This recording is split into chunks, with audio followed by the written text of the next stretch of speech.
नमस्कार, MDP news 24 में आपका स्वागत है। मैं हूं उमेश मिश्रा। बढ़ते आगे खबरों की ओर।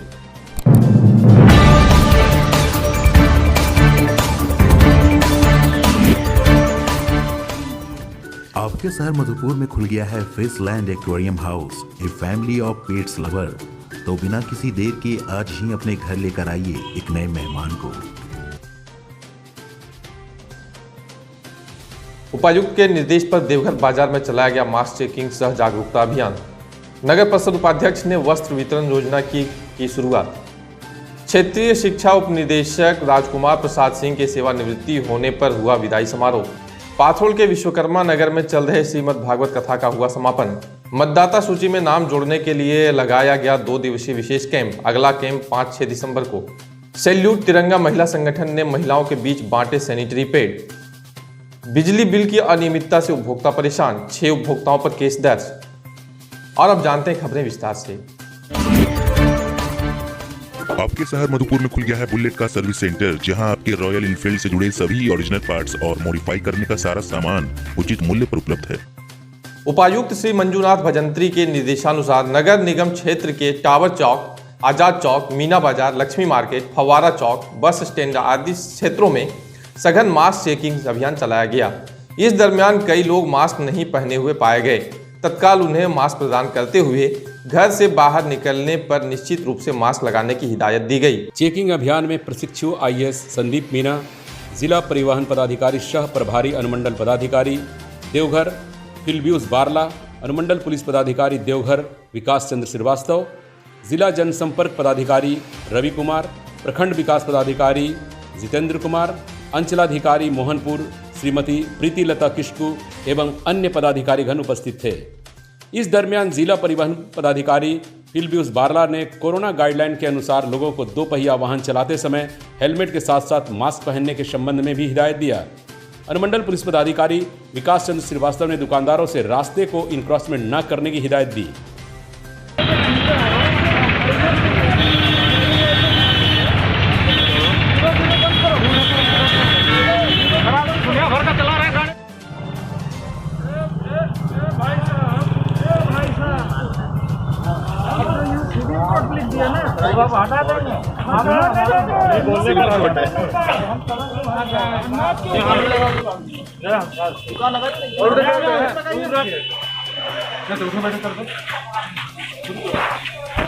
मुंह उठा के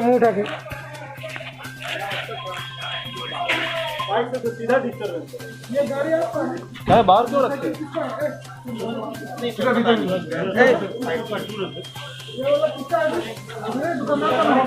अब ला ये दुकान बढ़िया यही लगा देंगे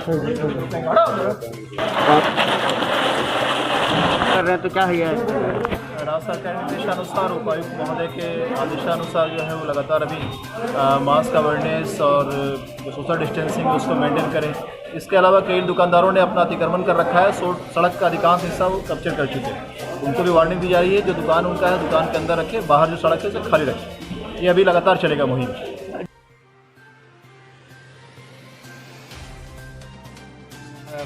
लागू किया जाएगा।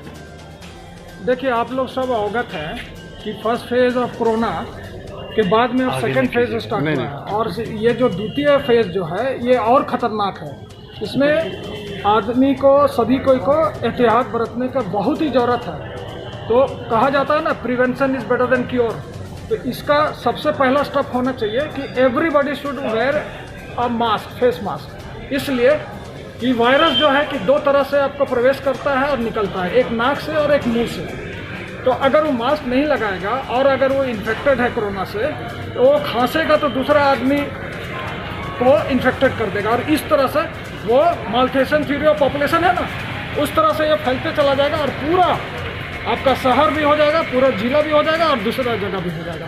तो अभी आज हम लोग एक तौर पर इन लोगों को सेंसिटाइज कर रहे हैं कि आप लोग जो है मास्क पहनिए अनिवार्य रूप से। और इसके बाद जो है इसमें डिसोबीडियंस का सेक्शन है 179, उसके तहत 500 रुपये फाइन है, 500 रुपये फाइन भी करेंगे। और दूसरा है कि आवश्यकता पड़ेगी तो इन लोग का दुकान को भी सील।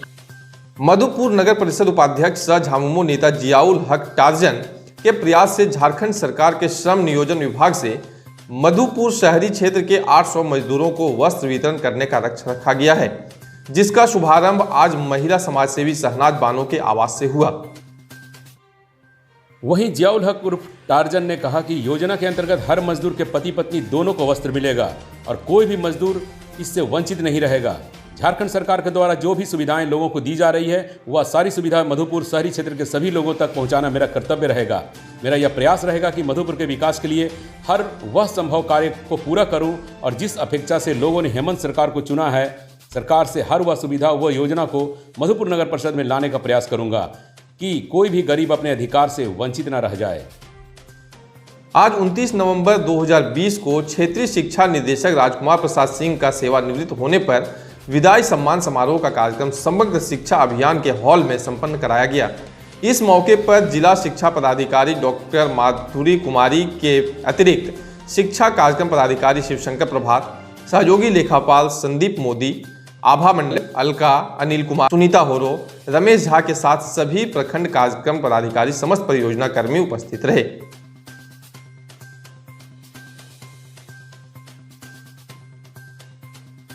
पाथरोल के विश्वकर्मा नगर में चल रहे 5 दिवसीय श्रीमद् भागवत कथा का समापन कार्तिक पूर्णिमा पर हो गया। रविवार को कथावाचक वाराणसी से आए अन्नपूर्णा मंदिर के आचार्य दिलीप पांडे ने कहा कि कार्तिक पूर्णिमा में किया गया पुण्य कभी समाप्त नहीं होता। कार्तिक स्नान से शरीर निरोगी रहता है। श्रीमद् भागवत कथा श्रवण से मानव को आध्यात्मिक शांति की प्राप्ति होती है। कथा समापन पर स्थानीय कीर्तन मंडली द्वारा भजन संध्या का आयोजन किया गया। वहीं पाथरोल के लक्खी बाजार गांव में चल रहे 3 दिवसीय अखंड हरिनाम कीर्तन का रविवार को समापन हुआ। शिक्षक मदन मोहन झा ने बताया कि कार्तिक पूर्णिमा के अवसर पर बंगला पालबंदी कीर्तन मंडली को बंगाल के बांकुड़ा से बुलाया गया था। समापन के बाद लोगों के बीच प्रसाद का वितरण किया गया।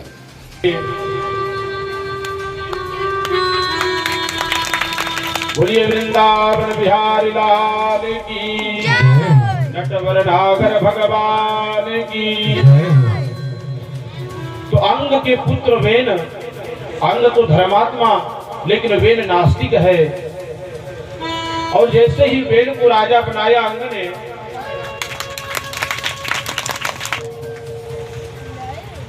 अंग को राजा बनते ही अंग ने वेन को राजा जैसे बनाया, वेन ने यह नियम लगा दिया कोई यज्ञ नहीं करना है किसी को। अब जिसको करना है वह हमारा यज्ञ करे। वेनाय स्वाहा, वेनाय नमः। संत महात्मा जब एकत्रित हुए तो संतों को भी आदेश देने लगा, अरे महात्मा आप लोग अगर ध्यान पूजन करते हैं तो सब मेरा ध्यान करो। हमारे अंदर परमात्मा का वास है। संतों ने समझाया कि अरे मूर्ख, भगवान का पूजन अर्चन अगर तुम बंद कर रहे हो इससे तुम्हारा अनर्थ ही होगा। खूब समझाए संत लेकिन मारा नहीं। जिला निर्वाचन पदाधिकारी के निर्देशानुसार 28 नवंबर से 2 दिवसीय विशेष संक्षिप्त निरीक्षण का कार्य मतदान केंद्रों पर बीएलओ द्वारा कैंप लगाकर मतदाता का नाम जोड़ने का काम किया गया, ताकि 18 वर्ष पूरा करने वाले युवा अपना अपने नाम मतदाता सूची में दर्ज कर सकें। इसको लेकर मधुपुर नगर और प्रखंड के सभी मतदान केंद्रों में स्पेशल कैंप लगाकर बीएलओ कार्य कर रहे हैं। यह कार्य 28 नवंबर और 29 नवंबर को आज समापन हो गया। अगला कैंप 5 दिसंबर और 6 दिसंबर को लगाकर पूर्ण रूप से मतदाता सूची को पूरा कर लिया जाएगा। जो भी मतदाता छूटे हुए हैं उनका नाम 5 दिसंबर और 6 दिसंबर को दर्ज कर लिया जाएगा। सैल्यूट तिरंगा महिला संगठन के बैनर तले अध्यक्ष निशा सिंह की अध्यक्षता में महिलाओं के बीच सैनिटरी पैड का वितरण किया गया। संस्था का मुख्य उद्देश्य यह है कि स्त्रियां सुरक्षित रहें, कोई बीमारी ना हो। इसी को लेकर आज सैनिटरी पैड का वितरण किया गया, जिसमें मुख्य रूप से सैल्यूट तिरंगा प्रदेश की महामंत्री विजया सिंह, जिला के पदाधिकारी माया केसरी, कुसुम सिंह आदि सैल्यूट तिरंगा के कार्यकर्ता उपस्थित थी।